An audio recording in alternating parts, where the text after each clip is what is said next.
तो उनको जानने के लिए हमने बहुत मंथन किया, तो पता चला उनको कोई नहीं जान सकता, वो इंद्रिय मन बुद्धि से परे हैं।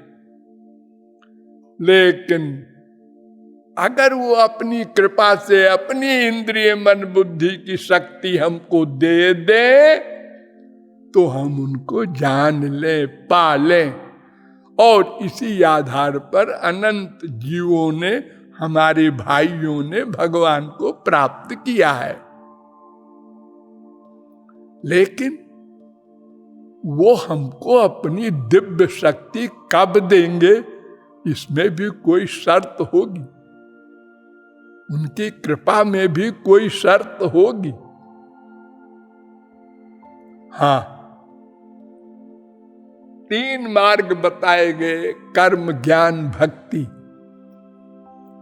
तो पहले कर्म धर्म पर विचार किया गया वेदों शास्त्रों पुराणों के द्वारा बहुत डिटेल में, और आपको बताया गया कि कर्म धर्म में 6 नियम हैं। देश, काल, द्रव्य, कर्ता, मंत्र, विधि। इन 6 में एक भी त्रुटि हो जाए तो कर्म धर्म करने वाले की हानि होती है, उसको दंड मिलता है। ऐसा नहीं कि कर्म बेकार गया।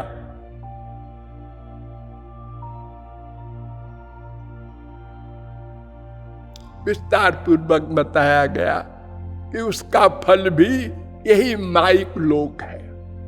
कितने बड़ा कर्म धर्म वाला हो, उससे न तो आनंद मिलेगा न दुख जाएगा, दोनों समस्याएं नहीं हल होंगी। क्योंकि जहां तक कर्म हमको ले जाता है वो माया के अंडर में है, अर्थात ब्रह्मलोक तक। तब दूसरे मार्ग पर विचार करना चाहिए। उस मार्ग का नाम है ज्ञान मार्ग। ये ज्ञान मार्ग क्या है? भगवान का 2 स्वरूप मैंने आपको बताया था, आप भूले न होंगे।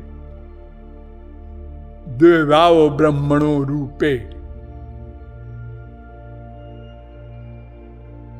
एक निर्गुण निर्विशेष निराकार ब्रह्म, एक सगुण सविशेष साकार ब्रह्म। और यह भी आपको बताया था कि जो निर्गुण निराकार ब्रह्म ही को मानने वाले थे शंकराचार्य, उन्होंने सगुण साकार भगवान को भी माना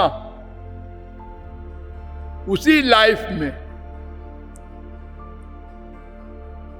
और फिर कोई माने न माने इससे कोई मतलब नहीं, वेद कहता है इसलिए वो माननीय है।